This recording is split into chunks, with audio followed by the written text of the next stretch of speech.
என் பையன் என்னை அழகிற மாதிரி வளைச்சி வீடியோ எடுத்திருப்பாங்க. அதில் அவனுக்கு ஒரு சந்தோஷம். அதை வச்சு நான் அழுமூஞ்சின்னு நினைக்காதீங்க. சாமியை பார்க்கணுன்னு ஆசையாக இருக்குது, ஆனால் ஏற முடியலன்னு நினைக்கும் போது கொஞ்சம் வருத்தமாக இருந்துச்சுங்க, அவ்வளோதான்.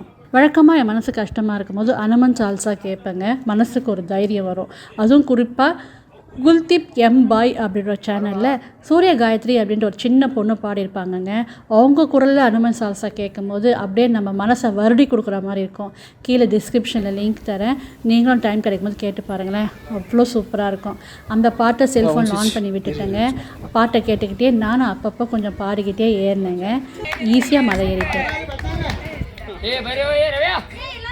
மலை ஏறினதுமே என் கூட வந்தவங்க எல்லாருமே என்னை சேர் பண்ணாங்கங்க, கை தட்டி சேர் பண்ணாங்க. அதை பார்க்கறதுக்கு சந்தோஷமாக இருந்தது. அதுக்கு அவங்கள்ட்டெல்லாம் பேசிவிட்டு அப்புறம் போய் காலை நீட்டி அக்காடான்னு உட்காந்துட்டேங்க. அந்த காற்றுல ஜிலுன்னு நல்லா 20 நிமிஷம் நல்லா ரெஸ்ட் எடுத்துகிட்டு அப்புறம் தான் சுவாமி தரிசனம் பண்ண எழுந்து போனேன்.